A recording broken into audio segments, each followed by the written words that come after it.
Do I have Sit down. Do I have the same rights? You want me to hold you in contempt? Sit down. In that blue chair. Do I have to? Sit. Alright guys, this one's an absolute heater. The judge in this clip is one of the most non-nonsense judges I have ever seen. He doesn't hold back for a second here. He shuts down the sovereign citizen so hard.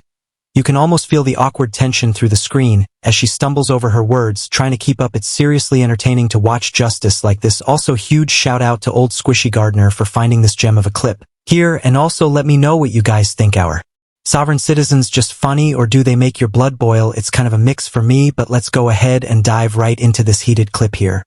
Ma'am. I'm sorry. I'm just trying to get my stuff situated so it's ready here.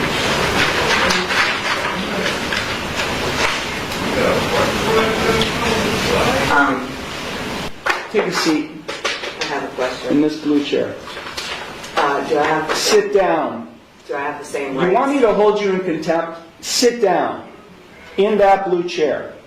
Do I have to Sit down. there? One more time. Sit down.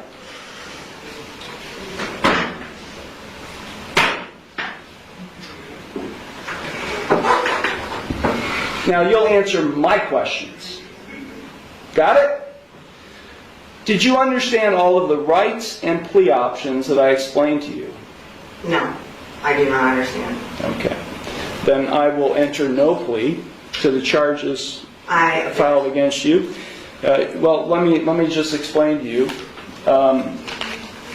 You are charged, and I do have a signature on the citation which shows you've been served. You are charged with one count of no operator's license, a minor misdemeanor subject to a maximum fine of $150 plus court costs. You also are charged with one count of expired plates, also a minor misdemeanor subject to a maximum fine of $150 in court costs. I will enter no plea to these charges against you. You already have a pending. You already have a pending. I object. What do you object, ma'am?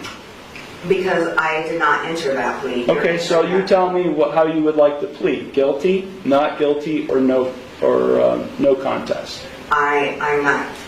First, I have to correct the standing, which is I am not the ens legis non debitor. I am the authorized agent to the decedent estate. I am coming in here as the settler, and I want to settle this case. I have sent in a paper that is my declaration and affidavit of what I want to do, which is to settle the case. I am willing to surrender the person to the court for mutual consideration. I do not want to continue doing this. I don't have anything to do with this. That paper that I signed, which is the summons, is signed v coatis, which is void contract, and I reserved all of my rights on that. So, is the court willing to give me mutual consideration today or not? I will enter no plea on your behalf to these charges. I've given you 3 plea options to plead. No, I do not recognize anyone in this court. Okay, well, I don't recognize you or the bailiff or anybody else in this court. I do not understand. I will set this case for a bench trial, and we'll get this set. I have the right to a trial by jury. Okay, no you don't, not in this case. Yes. Now these are not jailable offenses, ma'am. You don't have a right to a trial by jury in this case. You already have a jury trial scheduled in another case, but then because you're facing jail time in that case. But in this case, you're not facing jail time, only a fine and court costs. Anything that is above $25 in a court of law has the right to a jury by trial, which is involuntary. Involuntary can't be violated, basically, is what it means. So I have the right to a jury by. Alright, so the sovereign citizen claims she has a right to a jury trial, but let me break this down for you guys. The 6th Amendment guarantees the right to a jury trial in criminal cases, but as the judge just said, it only applies when there's a possibility of jail time, and since this girl is only looking at civil cases because of her no driver's license and no valid plates, this is a non-jailable offense, so legally a jury trial isn't even on the table. I honestly think this girl should have just got a lawyer. I mean, she's really just looking at fines here. There's no jail time at all. But let me know what you guys think about this judge so far. Do you think he's being fair to her, or do you think he's being too harsh on her? Let me know in the comments. Let's get back. Of my peers. No, you don't. Yeah. We're going to set it for trial, and you're going to go to the clerk's window, and they're going to give you a trial date. Okay? So, Then I'm just going to surrender the person to the court because I'm not coming back. I don't know what that means. You do know what that means. I don't know what that means. I am not the ens legis non de guerre. I told you that. I don't know what that means either, ma'am. I've been practicing law for 36 years, and what you've just said to me has no meaning to me whatsoever. So, great. Yeah. So ma'am, if you don't leave the courtroom, and if you don't go to the clerk's window to get a trial date, I'll have you arrested and hold you in contempt of court. With what contract? There is no contract. I know You're looking at the contract. You're looking at the one who's going to be able to, has the authority to be able to put you in jail and I'll hold you in contempt. So let me say it one last time, because we have other cases to handle today. If you don't leave the courtroom and go to the clerk's window and get a trial date, which is what I'm scheduling in this case, I will hold you in contempt of court and I'll have you arrested. So, contempt of court for what? What contempt? For not doing what I'm telling you to do, which is to go to the clerk's window and to get a trial date.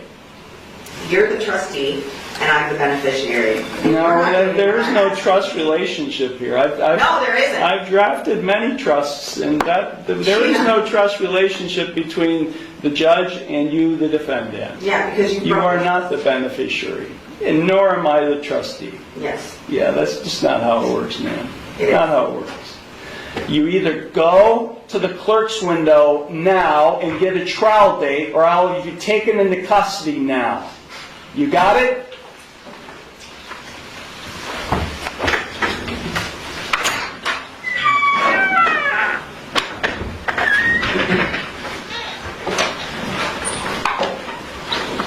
Is this your phone?